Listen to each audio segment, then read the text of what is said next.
तो सभी को जय हिंद। संजीव सर, इतना गुस्सा ना हो करें। एक्चुअली क्लास होती है तो उसको कंप्लीट करके मैं आपके पास आता हूँ। तो सभी का वेलकम है आपके अपने अड्डा 24/7 पर। अब पेड बैच है तो उसे कंप्लीट करके ही तो आना पड़ेगा। टाइमिंग ऐसी हो रही है, लेकिन आपकी क्लास मैं तो मिस नहीं करता। कल एक किसी कारण से मेरी क्लास नहीं हो पाई थी, तो आज आपकी क्लास होएगी। तो शुरू करते हैं आज के सेशन को, और सभी लोगों का सादर आमंत्रित है। भाई साहब लोग अच्छे से पढ़ो। मैं तो चाहता हूँ कि आपको इतना अच्छा कंटेंट दिया जाए, इतनी सारी चीज़ें बताओ कि आपको उसी केवल यूट्यूब क्लासेस से ही आपका सिलेक्शन हो जाए। तो जल्दी से सभी लोग सेशन के साथ जुड़िएगा और सेशन को शेयर और लाइक ज़रूर करिएगा।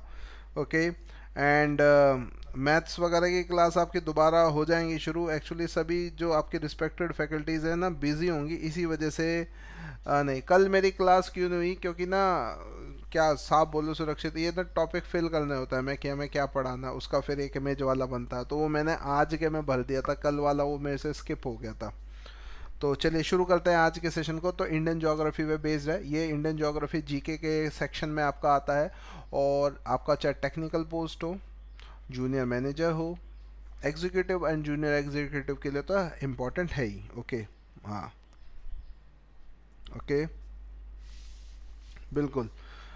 चलो सेशन को शेयर और लाइक जरूर करेगा। आगे बढ़ते हैं। विच ऑफ द फॉलोइंग, ठीक है, तो जल्दी से बताइएगा। विच of the following countries has longest international border with India. पहली एक चीज़ मैं बताऊं, इंडिया का जो बॉर्डर है ज़रा ध्यान से सुनना, ठीक है।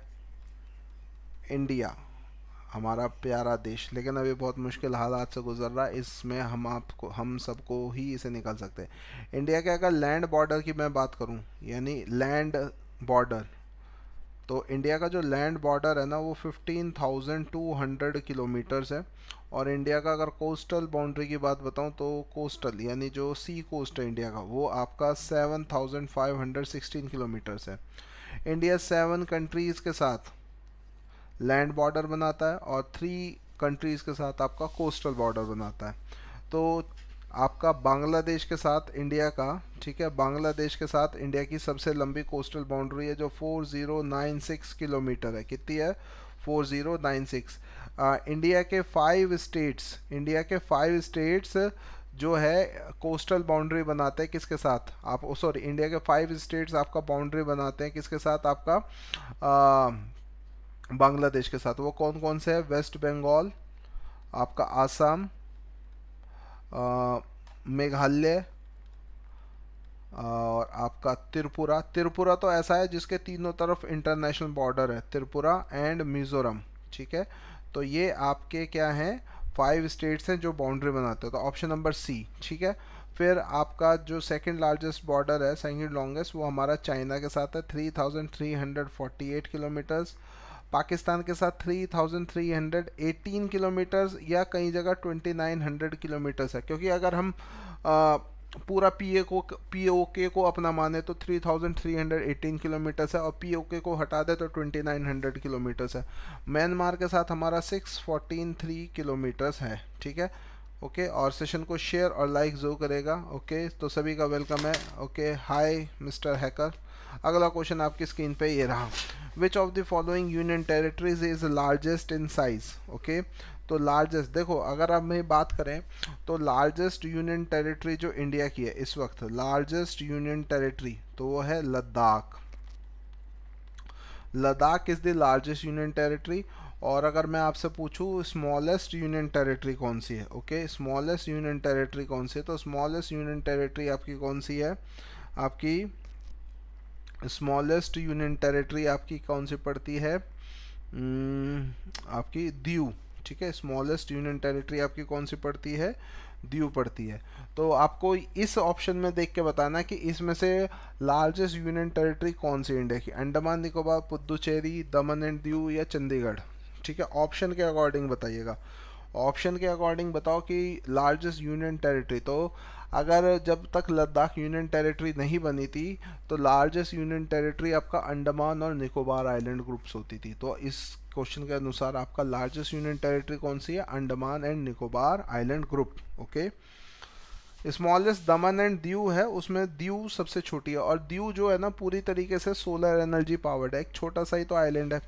Okay, which foreign country is closest to Andaman island, जल्दी से बताइएगा, which foreign countries is closest to Andaman island? Indonesia, Myanmar, Thailand and Sri Lanka.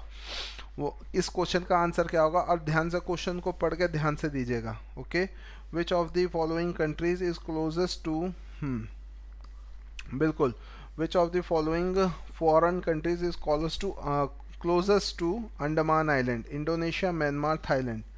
Okay okay, Thailand answer दे रहे हो रमनप्रीत सिंधु? नहीं, थाईलैंड तो आंसर नहीं है।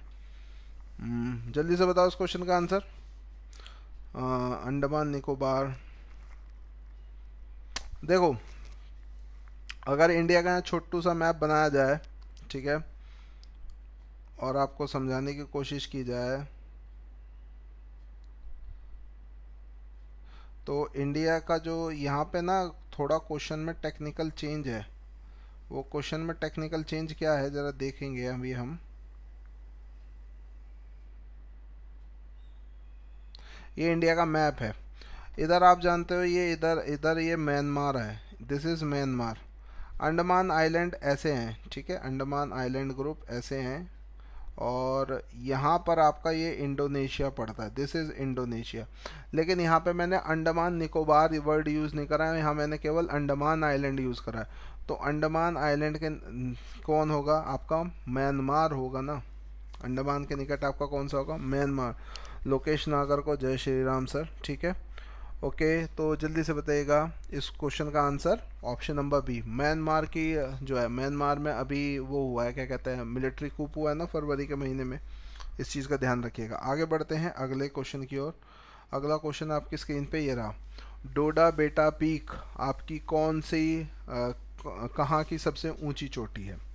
अगर आप देखो, अगेन इंडिया का एक छोटा सा मैप बनाते हैं, और जल्दी से आप इस क्वेश्चन का आंसर देना शुरू करो फटाफट। क्या होगा इस क्वेश्चन का आंसर कि डोडा बेटा जो पीक है वो कहाँ की सबसे ऊंची चोटी है? और सेशन को शेयर और लाइक ज़रूर करा करो यार, सेशन को शेयर और लाइक, क्योंकि उसको करने से ना मेरे को ना बहुत एनर्जी मिलती है। जल्दी से बताओ डोडा बेटा पीक आपकी कहाँ पे स्थित है, और सेशन को शेयर और लाइक ज़रूर करते रहिएगा, ठीक है। अब देखो यहाँ पे ये इधर ना, इधर ये यहाँ पे ये आपकी कौन सी है? अरावली माउंटेन रेंज है। अरावली माउंटेन रेंज इंडिया में सबसे ओल्डेस्ट है। अरावली माउंटेन रेंज इंडिया में सबसे ओल्डेस्ट माउंटेन रेंज मानी जाती है। और ये किस टाइप के माउंटेन्स होते हैं? ये रेजिडुअल टाइप माउंटेन्स होते हैं। कौन से होते हैं? रेजिडुअल। रेजिडुअल होते हैं जिनका इरोजन हो रहा है, जिनका अपरदन हो रहा है। इनकी जो हाईएस्ट पीक है अरावली की, वो है गुरु शिखर। अरावली की जो हाईएस्ट पीक है वो क्या है? गुरु शिखर इसकी हाईएस्ट पीक है, ठीक है। और ध्यान रखिएगा इधर आपका ना ये वेस्टर्न घाट्स हैं, और इधर ये आपका ईस्टर्न घाट्स हैं, ठीक है। ये वेस्टर्न घाट और ईस्टर्न घाट कहाँ मिल रहे हैं? नीलगिरी में एक दूसरे से मिल रहे हैं। किससे मिल रहे हैं? नीलगिरी। ओके, नीलगिरी को आपका ब्लू माउंटेन बुलाते हैं, और इसकी जो हाईएस्ट पीक है वो है डोडा बेटा। ओके, इसकी हाईएस्ट पीक कौन सी है? डोडा बेटा। फिर ये जो वेस्टर्न घाट्स है ना, ये आगे को जा रहे हैं, और यहाँ पर आपका क्या पड़ता है? अन्नामलाई हिल्स आती है। क्या आती है? अन्नामलाई हिल्स आती है। अन्नामलाई हिल्स की जो सबसे हाईएस्ट पीक है, अन्नामलाई हिल्स की जो सबसे हाईएस्ट पीक है, इसका नाम है आपका, क्या नाम है इसका? अनाईमुडी। इसका नाम क्या है? अनाईमुडी। और अनाईमुडी जो है आपकी, अनाईमुडी ये आपकी साउथ की या वेस्टर्न घाट की हाईएस्ट पीक है। ईस्टर्न घाट की जो सबसे हाईएस्ट पीक है वो कौन सी है आपकी? जिंदागाड़ा पीक। वो कौन सी है? जिंदागाड़ा पीक। तो ये चीज़ ध्यान रखिएगा, और सेशन को शेयर और लाइक करते हुए ज़रूर चलिएगा। आगे बढ़ते हैं अगले क्वेश्चन की ओर। अगला क्वेश्चन आपकी स्क्रीन पे ये रहा। ओके, अगला क्वेश्चन आपकी स्क्रीन पे ये रहा। जल्दी से बताइएगा ईस्टर्न और वेस्टर्न घाट एक दूसरे से कहाँ पर मिलते हैं? जल्दी से बताओ, eastern Ghat and western Ghat meet each other at which place? Okay, जल्दी से बताइएगा ईस्टर्न घाट और वेस्टर्न घाट आपका कहाँ पे मिलते हैं? और सेशन को शेयर और लाइक ज़रूर करेगा, सेशन को शेयर और लाइक ज़रूर करेगा। ईस्टर्न घाट और वेस्टर्न घाट एक दूसरे से कहाँ पर मिलते हैं? तो अभी आपको मैंने थोड़ी देर पहले इसका आंसर दिया है। कि ईस्टर्न घाट और वेस्टर्न घाट एक दूसरे से कहाँ पे मिलते हैं, नीलगिरी हिल्स पे मिलते हैं। कहाँ मिलते हैं, नीलगिरी हिल्स पे। ओके, और नीलगिरी हिल्स जो था इंडिया का पहला फर्स्ट बायोस्फीयर रिजर्व है, ठीक है, फर्स्ट बायोस्फीयर रिजर्व है आपका नीलगिरी, इंडिया का फर्स्ट बायोस्फीयर रिजर्व है नीलगिरी माउंटेन्स, ध्यान रखिएगा। 1987 में बना, यूनेस्को बनाता है ना biosphere reserve. Okay, yes, very good. आगे बढ़ते हैं, अगला क्वेश्चन। तमिलनाडु के तट को किस नाम से जाना जाता है? ओके, अब देखो इंडिया में जो कोस्ट है ना, इंडिया में जो कोस्ट है, यहाँ पे देखना, इंडिया में जो कोस्ट है ना उन्हें हम अलग अलग नाम से जानते हैं, ठीक है। इंडिया में जो कोस्ट है उन्हें हम अलग अलग नाम से जानते हैं, आप यहाँ पे नोट डाउन कर लीजिएगा। बाकी जिनको पता नहीं है वो इसे नोट डाउन कर लीजिएगा। तो यहाँ पे देखिएगा, मैं आपको दिखा रहा हूँ। इंडिया का अगर कोस्ट की बात करें तो इंडिया के 9 कोस्ट ना क्या बनाते हैं, कोस्टल बाउंड्री बनाते हैं। इंडिया के जो 9 कोस्ट हैं वो क्या बनाते हैं, कोस्टल बाउंड्री बनाते हैं। उन कोस्टल बाउंड्रीज को अगर आपको याद करना तो बहुत सिंपल है याद करना, जस्ट एक सेकेंड। ओके, इंडिया के 9 कोस्ट आपका क्या बनाते हैं, कोस्टल बाउंड्री बनाते हैं। और ये कौन कौन से कोस्ट है ज़रा देखो। यहाँ पर आपका गुजरात का अगर कोस्ट की बात करें, गुजरात के कोस्ट की बात करें तो गुजरात के कोस्ट को बुलाया जाता है काठियावाड़। गुजरात के कोस्ट को क्या बुलाया जाता है, काठियावाड़ कोस्ट बुलाया जाता है। गुजरात का तो वैसे भी सबसे लंबा कोस्ट है। महाराष्ट्र और गोवा के कोस्ट को बुलाया जाता है कोंकण। और एक कोंकण मिलिट्री एक्सरसाइज होती है जो हमारी किसके साथ होती है, कोंकण मिलिट्री एक्सरसाइज आपकी यूनाइटेड किंगडम के साथ। तो महाराष्ट्र और गोवा के कोस्ट को हम कोंकण बुलाते हैं। फिर आपका आता है कनारा कोस्ट। कनारा, कनारा कोस्ट कर्नाटक के कोस्ट को बोलते हैं, क्या बोलते हैं, कर्नाटक के कोस्ट को क्या बोलते हैं, कनारा कोस्ट बोलते हैं। फिर आपका आता है केरल। केरल के कोस्ट को हम मालाबार कोस्ट बोलते हैं, केरल के कोस्ट को मालाबार कोस्ट बोलते हैं। तमिलनाडु, तमिलनाडु के कोस्ट को कोरोमंडल बुलाया जाता है, तमिलनाडु के कोस्ट को कोरोमंडल कोस्ट बुलाया जाता है। आंध्र प्रदेश, आंध्र प्रदेश के कोस्ट को आंध्रा प्लेन्स बुलाया जाता है, क्या बुलाया जाता है, आंध्रा प्लेन्स बुलाया जाता है। और आपका उड़ीसा के कोस्ट को उत्कल प्लेन्स बुलाया जाता है। तो यहाँ मैंने आपको सही बता दिया, तो इसका आंसर आपका कोरोमंडल कोस्ट। कोरोमंडल कोस्ट पर एक चीज़ और है कि कोरोमंडल कोस्ट को जो आपका रेन रिसीव होती है वो आपका रिट्रीटिंग मानसून यानी नॉर्थ ईस्ट मानसून में रेन रिसीव होती है। नॉर्थ ईस्ट मानसून में कोरोमंडल कोस्ट को रेन रिसीव होती है। ओके, ध्यान रखिएगा, कोरोमंडल कोस्ट को रेन कब रिसीव होती है, नॉर्थ ईस्ट मानसून में रेनफॉल रिसीव होती है। अभी जो मानसून आएगा ना उसमें ये रेनफॉल उन्हें रिसीव नहीं होगी। चलिए आगे बढ़ते हैं अगले क्वेश्चन की ओर। अगला क्वेश्चन आपकी स्क्रीन पे ये रहा, which latitude passes from India, Bharat में से कौन सा लैटिट्यूड गुजरता है, जल्दी से, और सेशन को शेयर और लाइक जरूर करेगा। भारत में से कौन सा लैटिट्यूड पास ऑन होता है, Arctic, Tropic of Capricorn, Tropic of Cancer या इक्वेटर। बहुत ही इजी क्वेश्चन है, जल्दी से बताइएगा भारत में से कौन सा आपका पास ऑन होता है, और सेशन को शेयर और लाइक ज़रूर करिएगा, ठीक है। जल्दी से बताओ उस क्वेश्चन का आंसर क्या होगा। तो ध्यान रखिएगा आपका ट्रॉपिक ऑफ कैंसर पास होता है। Tropic of Cancer 23.5 degree north latitude पर पड़ता है, ठीक है। और ये आपका 8 स्टेट से होकर गुजरता है, ठीक है। ये भारत के 8 स्टेट से होकर गुजरता है। गुजरात, अगर हम वेस्ट से चलें, गुजरात, राजस्थान, मध्य प्रदेश, छत्तीसगढ़, झारखंड, आपका वेस्ट बंगाल, आसम, आसम नहीं, वेस्ट बंगाल, आसम नहीं, असम, त्रिपुरा, ठीक है, त्रिपुरा एंड मिजोरम, आपका 8 इंडियन स्टेट से आपका Tropic of Cancer pass on होता है, ठीक है। और भोपाल इसके, अगर आपसे पूछा जाए ना इसके क्लोजेस्ट कौन सी कैपिटल पड़ती है, तो इसके क्लोजेस्ट जो कैपिटल पड़ती है उसका नाम है Bhopal. Bhopal is the closest capital, यानी इन सभी 8 स्टेट में से भोपाल जो है मध्य प्रदेश की कैपिटल, वो क्लोजेस्ट है किसके, ट्रॉपिक ऑफ कैंसर के। आगे बढ़ते हैं अगला क्वेश्चन। ओके, आपका सामने अगला क्वेश्चन है कि भाई नथुला पास आपका कौन सी स्टेट में सिचुएटेड है। नथुला पास, देखो माउंटेन पास बहुत इंपॉर्टेंट रहते हैं। जैसे अगर मैं जम्मू कश्मीर की बात करूँ तो जम्मू कश्मीर में कई सारे पास आते हैं। जम्मू कश्मीर में आपका कौन सा पास आता है, एक तो आता है बुर्जिल पास, ठीक है, बुर्जिल पास। ये बुर्जिल पास श्रीनगर को पीओके से जोड़ता है। और एक आता है जोजिला पास, अभी यहाँ पे टनल बनाए जा रहे हैं, जोजिला पास, ये श्रीनगर को लेह से जोड़ता है, ठीक है।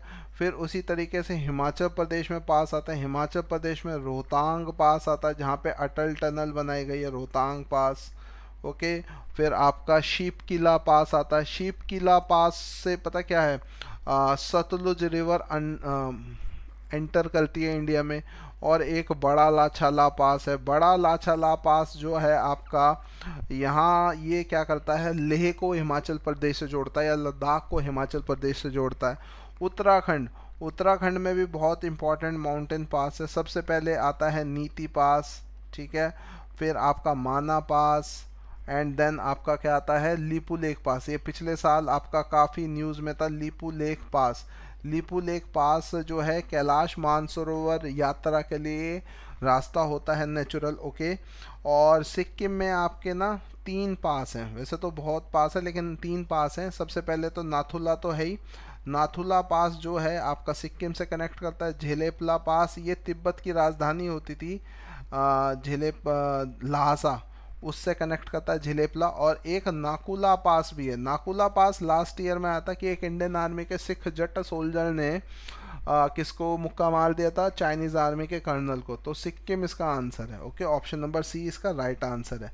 ओके, अगला question, which of the following rivers from south to north. जल्दी से बताओ इस क्वेश्चन का आंसर क्या होगा। साउथ टू नॉर्थ आपकी कौन सी रिवर फ्लो होती है। और सेशन को ना शेयर और लाइक ज़रूर करिएगा। ओके, आप ये बताओ साउथ टू नॉर्थ इंडिया की कौन सी रिवर फ्लो होती है। साउथ से नॉर्थ इंडिया की कौन सी रिवर फ्लो होती है। और सेशन को यार शेयर वेयर करते रहो, शेयर और लाइक ज़रूर करिएगा। जल्दी से बताओ बेटा इस क्वेश्चन का आंसर क्या होगा। Okay, south to north, south to north बताने। ओके, जल्दी से बताओ इस क्वेश्चन का answer. Okay, topic wise geography, topic wise geography करा दूं। Okay, agree point. Okay, option number D south से नॉर्थ। चलो अभी देखते हैं, ठीक है। साउथ से नॉर्थ आप बता रहे हो, क्या है इस क्वेश्चन का आंसर। रुक जाओ, अभी यहाँ पे ही सारी टॉपिक वाइज कराने की ज़रूरत नहीं पड़ती क्योंकि मैं आंसर के साथ साथ आपको बाकी आंसर्स के बारे में भी इंफॉर्मेशन दे देता हूँ। अब ज़रा यहाँ पे ध्यान से समझिएगा। Okay, 1 minute. ओके, चलो अब यहाँ पे मेरी बात को ध्यान से समझिएगा। बी आंसर दे रहे हो। ओके, केवल एक व्यक्ति ने सोन आंसर दिया। एक्चुअली इसका आंसर सोन रिवर है, ठीक है। इस क्वेश्चन का आंसर जो है वो क्या है आपका, सोन रिवर इसका आंसर है। और बस अब आपको मैं बता रहा हूँ कि आप इसको कैसे याद कर सकते। देखो ये मैप अभी मेरे से सही नहीं बन रहा, ठीक है, इस बार नहीं बन रहा सही। देखो गंगा नदी आपकी ऐसे फ्लो करके बांग्लादेश में जा रही है। इसमें आपकी कौन कौन सी रिवर, गोमती, गंडक, घग्गर, कोसी। इसकी एक ही नदी है जो साउथ से मिलती है, that is Son river. Okay, Son river. बाकी आपकी गोदावरी, कृष्णा, महानदी और आपकी कावेरी नदी ऐसे फ्लो करती है। लेकिन ये सोन रिवर है जो नॉर्थ से साउथ, सॉरी साउथ से नॉर्थ की तरफ फ्लो करती है। तो इस क्वेश्चन का आंसर होगा option number A. Okay, option number A. और इस पे उत्तर प्रदेश की एक डिस्ट्रिक्ट का नाम भी पड़ा है जिसे सोनभद्र हम बोलते हैं, जिसे हम क्या बोलते हैं, सोनभद्र बोलते हैं। आगे बढ़ते हैं। ओके, किस नदी को नेशनल रिवर कहा गया है। इस नदी को नेशनल रिवर कहा गया है और 2017 में नैनीताल हाई कोर्ट ने गंगा और यमुना को क्या कहा है, गंगा और यमुना को एक लिविंग पर्सन का स्टेटस दिया है, यानी जीवित प्राणी का रुतबा या स्टेटस दिया है। तो ध्यान रखिएगा, नेशनल रिवर तो हमारी आपकी क्या है, गंगा। ओके, गंगा जो है आपका गंगोत्री ग्लेशियर से निकलती है। गंगोत्री ग्लेशियर से नहीं निकलती है, गंगोत्री ग्लेशियर से भागीरथी के रूप में ये निकलती है। और एक उत्तराखंड में है देवप्रयाग, ठीक है, उत्तराखंड में देवप्रयाग बहुत ही बेहतरीन जगह है। तो गंगोत्री से भागीरथी निकलती है और अलकनंदा, नंदा, ये आपका बद्रीनाथ से निकलती है। ये दोनों नदी आपका देवप्रयाग में एक दूसरे से मर्ज होती है और यहाँ से ये गंगा के नाम से जाना जाता है और इसे नेशनल रिवर। गंगा में एक डॉल्फिन पाई जाती है, गंगा में क्या पाई जाती है, एक डॉल्फिन, जिसे गंगेटिक डॉल्फिन, और ये हमारा नेशनल एक्वेटिक एनिमल है। ओके, नेशनल एक्वेटिक एनिमल है। ओके, राष्ट्रीय जलीय जीव, नेशनल एक्वेटिक एनिमल है। ओके, हाँ बिल्कुल, देवप्रयाग में। Very good. अगला question, south west monsoon Kerala कब पहुंचता है? Okay, south west monsoon Kerala कब पहुंचता है? देखो, इंडिया में दो टाइप के मानसून आते हैं, ठीक है। एक आता है साउथ वेस्ट मानसून, जिसे हम आता हुआ मानसून यानी ऑनसेट मानसून बोलते हैं। अभी जो मानसून इंडिया में आएगा वो साउथ वेस्ट या ऑनसेट मानसून आएगा। और एक आता है आपका north east monsoon. North east monsoon जो है आपका ये आपका जून से आपका सितंबर तक रहता है, सितंबर तक।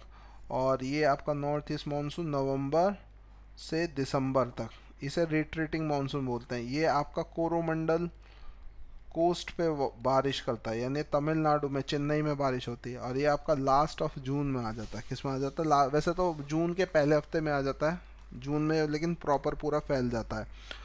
फिर इंडिया को साउथ वेस्ट मानसून से कितनी रेनफॉल प्राप्त होती है?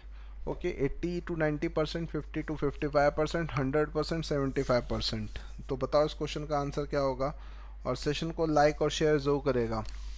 दक्षिणी पश्चिमी मानसून भारत की कुल वर्षा में किस हद तक योगदान करता है, कितना कंट्रीब्यूट करता है? तो ये आपका 50 to 55% करता है। कितना है? 50 to 55% मानसून की है।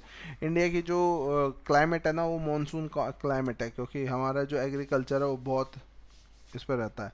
आप ये बताइएगा कि इंडिया का सबसे बड़ा मिट्टी का बना बांध, ओके, मिट्टी का बना बांध कौन सा है? तो ये जितने भी आपके ये देख रहे हो, जैसे नागार्जुन सागर आपका कृष्णा रिवर पे है, ठीक है।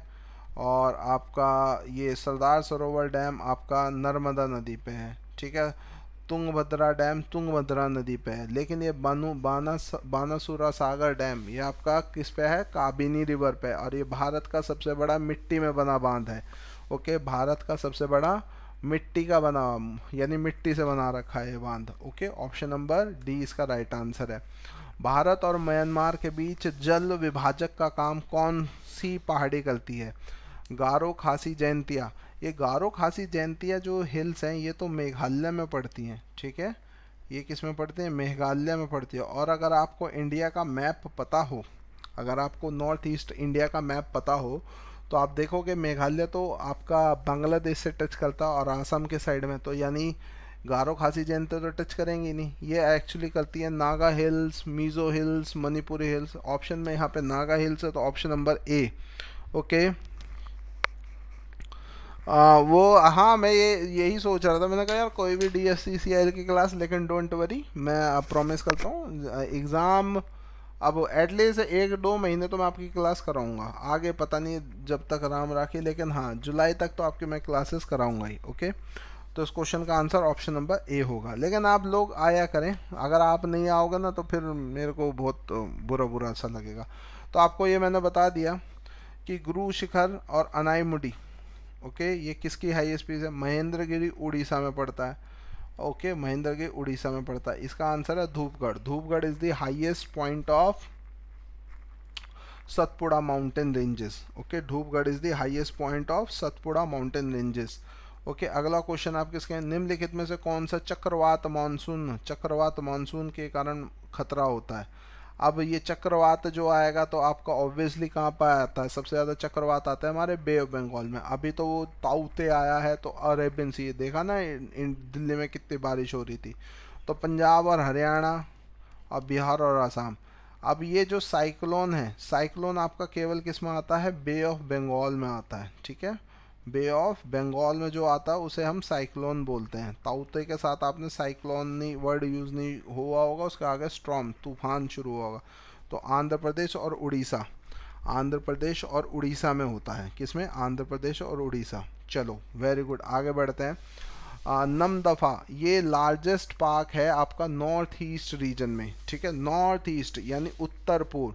अब उत्तर पूर्व में होगा तो काराकोरम नहीं हो सकता, क्योंकि काराकोरम जम्मू कश्मीर में, यानी नॉर्थ। ग्रेटर हिमालयाज भी आपके जम्मू कश्मीर में है। नहीं, ग्रेटर हिमालयाज तो पूरे फैले हुए हैं। इनको ग्रेटर हिमालयाज को दो पार्ट में डिवाइड करते हैं, वेस्टर्न हिमालयाज और ईस्टर्न। तो ये आपका कहाँ पे होगा, ईस्टर्न हिमालयाज में होगा। ओके ओके, ईस्टर्न हिमालयाज में होगा। हाँ, पीडीएफ तो बेटा हमेशा मिलती है, बताओ, मेरे एक एक सेशन की पीडीएफ मिल जाती है आपको, ध्यान रखिएगा। और सेशन को शेयर और लाइक ज़रूर करिएगा। अगला क्वेश्चन, इनमें से कौन सी नदी भारत के मध्य से बहती है? भारत के मध्य से बहती है। घग्गर, गोमती, कोसी। तो अभी आपको मैंने बताया था, अगर यहाँ पे इंडिया का इस तरीके से मैप आपको मैं दोबारा से बनाऊँ, इंडिया का आजकल मैप बहुत बन रहा है मेरे से, क्या बात। ओके, तो गंगा नदी ऐसे जा रही है और यहाँ पे आपका एक गोमती, गंडक, घग्गर, कोसी नदी तो यहाँ पे है। लेकिन इनकी गंगा की एक सहायक नदी है जिसका नाम है यमुना। यमुना में ना यहाँ से बेतवा नदी आके मिलती है मध्य प्रदेश से, तो बेतवा इसका आंसर है। ऑप्शन नंबर डी इसका राइट आंसर है। क्या है इसका right answer? Option number D will be the right answer of this question. ठीक है, ओके, वेरी गुड। चलो, बहुत बेहतर, बहुत बेहतरीन, बहुत बेहतरीन। चलो आगे बढ़ते हैं अगले क्वेश्चन की ओर। Which is the longest river of peninsular India? प्रायद्वीप भारत की सबसे लंबी नदी कौन सी है? Which is the longest river of peninsular India? Narmada नदी, गोदावरी नदी, महानदी या कावेरी? ओके, तो जल्दी से बताइएगा। ओके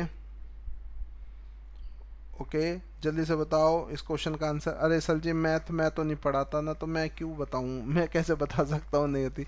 देखो, ये आपकी जो है ना, ये आपकी लार्जेस्ट है। अच्छा, इसे हम गौतमी नदी भी बोलते हैं। इसे हम क्या बोलते हैं? गौतमी नदी भी बोलते हैं। और इसे हम वृद्ध गंगा भी बोलते हैं। क्या बोलते हैं? वृद्ध गंगा नदी भी बोलते हैं। ठीक है, महानदी पे जो है ना, इस पे आपका हीराकुंड डैम है। हीराकुंड डैम है। हीराकुंड डैम जो है आपका, ये वर्ल्ड का लॉन्गेस्ट डैम है। नर्मदा जो रिवर है आपकी, नर्मदा रिवर, ये लार्जेस्ट फ्लोइंग रिवर है। ये क्या है? लार्जेस्ट वेस्ट फ्लोइंग रिवर है, sorry, largest west flowing river है। ये सरदार सरोवर डैम है, space largest west flowing river. Kaveri को बुलाया जाता है गंगा ऑफ साउथ। कावेरी को क्या बुलाया जाता है? गंगा ऑफ साउथ बुलाया जाता है। और एक चीज़, कावेरी पे ना एक वाटरफॉल है, शिवा समुद्रम। ओके, शिवा समुद्रम वाटरफॉल्स है। और ये भारत का ही नहीं, एशिया का पहला हाइड्रो इलेक्ट्रिक प्लांट है। ये भारत का नहीं, एशिया का क्या है? हाइड्रो इलेक्ट्रिक प्लांट है ये। ठीक है, भारत का नहीं, एशिया का भी क्या है? हाइड्रो इलेक्ट्रिक प्लांट है। Okay, wow. चलो आगे बढ़ते हैं, अगला क्वेश्चन। और आज क्वेश्चन ख़त्म हो गए हैं। ठीक है, तो अभी मेरी कल क्लास जो है, मैं कोशिश करूँगा कि 4:15 तक उसे स्टार्ट कर दूँ। एक्चुअली ना 3 से 4 बजे तक ना पेड बैच होता है। अब क्या होता है ना, पढ़ाते पढ़ाते ना कोई टॉपिक रह जाता है, वो ख़त्म नहीं हो पाता, तो उसमें थोड़ा एक्स्ट्रा समय लग जाता है। लेकिन क्लास कैंसिल नहीं होगी, ना ही क्लास मिस होगी। ठीक है, और कल मैं सोच रहा हूँ, कल मैं आपको ना मिनिमम 50 क्वेश्चन कराऊँगा, तो कल ज़रूर मिलिएगा। और सेशन को शेयर और लाइक ज़रूर करेगा। रेलवे जीके और DFCCIL पे बेस्ड होगी कल की क्लास। ठीक है, दोनों मिक्स, रेलवे जीके और DFCCIL पे बेस्ड होगी कल की क्लास। तो कल 4:15 बजे सभी लोग मिलेगा। और यार मतलब जब मैं आऊँ ना क्लास में, तो एटलीस्ट ज़्यादा नहीं, 30 बच्चे तो लाइव रहें, इतना ज़रूर कर दीजिएगा। और सेशन को शेयर और लाइक ज़रूर करेगा। तो संजीव सिंह, सभी जो भी मेरे रिस्पेक्टेड स्टूडेंट देख रहे हैं, ज़रूर करेगा। ओके, पीडीएफ का क्या प्रॉब्लम हो रहा है? पीडीएफ तो मेरी हर वीडियो में आ जाती है, मैं हर वीडियो में सेंड कर देता हूँ पीडीएफ।